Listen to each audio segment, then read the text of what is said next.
So let's talk about due diligence in this module. These are things you need to watch out for and take into account before you invest in any business deal, and sometimes throughout the life cycle of a business or investment deal. So what are the things you need to look out for?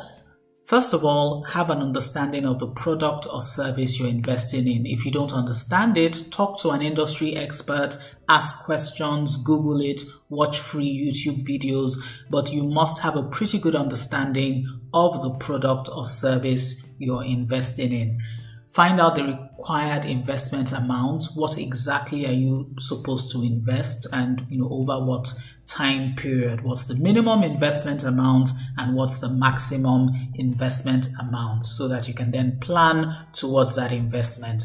What's the tenor of the investment? Is it short term? Is it medium term? Is it long term? You need to know the tenor so that you can assess the risk profile. Obviously, longer term investment amounts, sometimes they can have higher risks depending on the country or the geographical location you're investing in. So of course, there could be policy changes, there could be regulatory changes over the course of your investment. So depending on where you're investing and the industry you're investing, the tenor may be very important. And then what is the return on investment per month? Remember I said when you're given an investment proposition, divide the overall return by the number of months you're investing for, so that you can see if you're really getting value for every month that your investment is in there. So especially if it's a longer term investment, is it really worth the wait by the time you by the time you divide the total return by the number of months you're investing in? Or could there be alternatives to that, alternative uses of that cash or that investment? Now, is there insurance? So if, for example, if it's an agriculture deal or if it's a real estate deal, is there insurance in place? Or is there a performance bond if it's a contract? Or is there a post-dated check if it's debt finance? What's the level of comfort? What kind of comfort level or assurance do you have for this investment? And if there's no insurance, is the reward commensurate to the risk you're taking? Because at this point, you're really flying blind and you're trusting the credibility of the managers to give you a return on investment. And can you afford to risk the sum that you're investing or your level of exposure? And then which regulatory agency oversees the company? So if there's a dispute, which regulatory agency can you appeal to? Or if it's a private limited liability company, what's the management structure like? Is there a board that you can appeal to in the event of a dispute? And what's the company's actual dispute resolution process? This is usually found in your contract, all the terms and conditions. Is there an arbitration clause? So instead of going to court, if there's a dispute, is there a clause for a simple arbitration, such that whatever dispute you have can be resolved quickly and in a transparent and egalitarian manner? And then number 8, what are the specific terms and conditions? Read the fine print.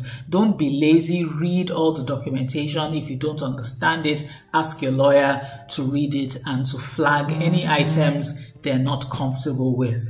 So that's one of the things that you should do. And then find out, does the company have a website? So what's the URL of the company? Are the key executives clearly shown? I'm always wary about companies that don't show the faces behind the company. What do they have to hide?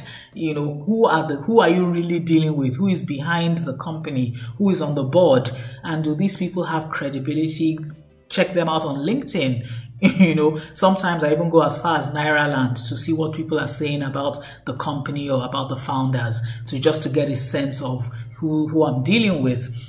Does the company have a physical office? Do they respond to phone calls? Can you visit? What's their customer service like? Because you also don't want to invest in a company and you're constantly chasing them for information. And then what's the actual structure? Is it a limited liability company? Is it a sole proprietorship? Is it a one-man business? Just gives you an idea of what you're dealing with, and such that if there's any dispute, how do you claim your money in the event of, say, bankruptcy or some sort of liquidation event. So find out what the structure of the company is and where you are in terms of settlement if there's ever any issue.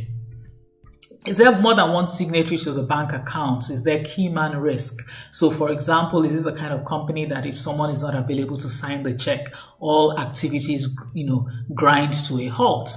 So what kind of company is it? What's the level of key man risk? Is it just one man taking all the decisions, or is there a proper management structure in place? And then what are people saying about the company online? Remember I said Google the company, go on Nairaland, find out what people are saying. And then also, what is your gut saying? Ask for a meeting with the managers, visit their office, and go with your gut. And then is the company willing to sign an agreement? So if it's a debt finance agreement or a bridge financing agreement, they should be willing to sign an agreement. If they're not willing to sign an agreement, then that's already a red flag right there. And then, like I earlier alluded to, the management structure. Is it a one-man company? And then, has the company filed any audited accounts since inception? This speaks to structure. It speaks to accountability. So do they actually have an accountant that reviews their books at the end of every year? Do they file with CAC at the end of every year? Do they pay their taxes? You can even ask, do they have a tax clearance certificate? So especially if you're going to be spending a lot of money on that investment, these are questions that you're well within your rights to ask. And then, does the company have sufficient savings to withstand a loss without relying on insurance alone? So for a lot of the agriculture companies, insurance doesn't come until months after.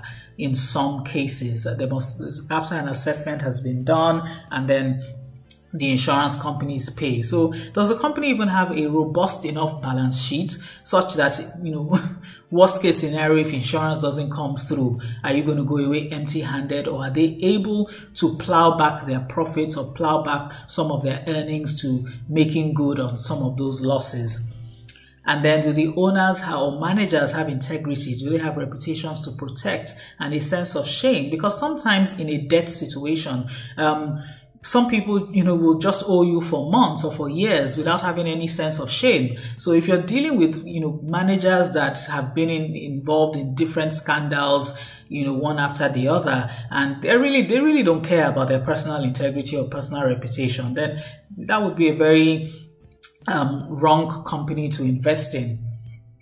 And then check out their history. Have they been involved in any previous litigation, any previous corruption cases, financial scandal? Your lawyer will be able to get you that information during the due diligence process. And then, is the company or are the directors politically exposed? So especially in an industry that is heavily politicized or heavily regulated, sometimes it's just good to know if the company is politically exposed or the director. So these are some of the things that you should look out for. I have a due diligence checklist that I've put in downloadable resources. So please just go to that section, download the checklist. I think I called it a risk assessment checklist, and you can use that to run at least basic due diligence on the companies or investment propositions that you're considering. But remember, your lawyer still needs to do a deeper level of due diligence for large deals. Thank you.